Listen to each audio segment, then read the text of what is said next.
ഒരു മനുഷ്യന് ദൈവത്തിൽ വിശ്വാസമുണ്ടെങ്കിൽ മാത്രമേ അവന്റെ ആത്മീയ ജീവിതവും ഭൗമിക ജീവിതവും മുമ്പോട്ട് കൊണ്ടുപോകാൻ പറ്റുകയുള്ളൂ. ജീവിതത്തില് ഒരു പ്രതിസന്ധി വരുമ്പോൾ പിടിച്ചു നിൽക്കാൻ വിശ്വാസം എന്നത് വളരെയധികം അത്യാവശ്യമാണ്. എൻ്റെ ദൈവം എനിക്കെല്ലാം ചെയ്തു തരുമെന്ന വിശ്വാസം, എൻ്റെ യേശുവാണ് എന്നെ വിളിച്ചത് എന്ന വിശ്വാസം, എനിക്കൊന്നിനും മുട്ടുണ്ടാവുകയില്ല എന്ന വിശ്വാസം. അതെ, നാം ദൈവത്തിൽ വിശ്വാസം അർപ്പിക്കാം. ദൈവത്തിൽ വിശ്വാസം അർപ്പിച്ചു പോകുന്ന ഒരു വ്യക്തിയുടെ ജീവിതത്തിൽ സംഭവിക്കുന്ന തകർച്ചകളിലോ തളർച്ചകളിലോ എന്ത് പ്രതിസന്ധി ഉണ്ടായാലും ആ വ്യക്തിയെ കർത്താവ് കരം പിടിച്ച് നടത്തിയിരിക്കും. വിശ്വാസമുള്ള വ്യക്തിയിൽ കർത്താവ് പ്രസാദിക്കുകയും പ്രവർത്തിക്കുകയും ചെയ്യും.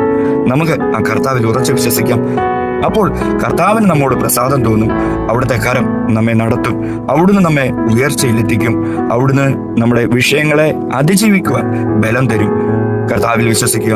അവിടുന്ന് നിങ്ങളെ ധാരാളമായി അനുഗ്രഹിക്കട്ടെ.